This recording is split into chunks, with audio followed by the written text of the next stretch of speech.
আগামী বৃহস্পতিবার থেকে শুরু হচ্ছে পবিত্র মাহে রমজান।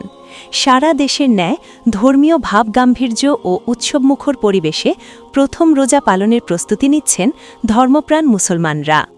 সিনিয়র রিপোর্টার জাহাঙ্গীর আলমের প্রতিবেদনে দেখুন বিস্তারিত। চাঁদ দেখা সাপেক্ষে রোজা শুরুর ঘোষণা আসে জাতীয় চাঁদ দেখা কমিটির বৈঠক শেষে।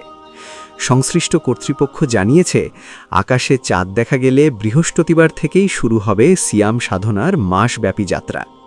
জাতীয় মসজিদ, মুসল্লিদের নামাজ আদায়, চাঁদ দেখার মুহূর্ত। ইসলাম ধর্মাবলম্বীদের কাছে পবিত্র মাহে রমজান অত্যন্ত তাৎপর্যপূর্ণ।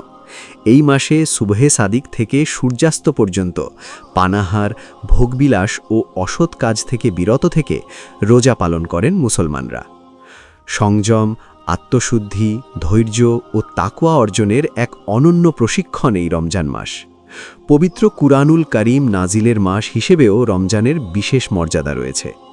বাজারে কেনাকাটা, ইফতার সামগ্রী, খেজুর, ছোলা, ফলমূল। রমজানকে ঘিরে ইতোমধ্যে জমে উঠেছে বাজার। খেজুর, ছোলা, মুড়ি, বেগুনি, পেঁয়াজু, ফলমূল সহ ইফতার সামগ্রীর কেনাকাটায় ব্যস্ত ক্রেতারা। নিত্য প্রয়োজনীয় পণ্যের মূল্য সহনীয় রাখতে বাজার তদারকির কথা জানিয়েছে বাণিজ্য মন্ত্রণালয়। পর্যাপ্ত সরবরাহ নিশ্চিত করার আশ্বাসও দিয়েছে সংশ্লিষ্ট কর্তৃপক্ষ। মসজিদে পরিষ্কার পরিচ্ছন্নতা, তারাবির নামাজের প্রস্তুতি। দেশের মসজিদগুলোতে চলছে পরিষ্কার পরিচ্ছন্নতা ও তারাবির নামাজের প্রস্তুতি।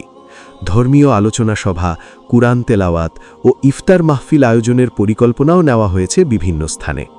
মুসল্লিরা জানিয়েছেন, পবিত্র এই মাসে তারা বেশি বেশি ইবাদত বন্দেগী ও দান সৎকায় মনোযোগী হবেন।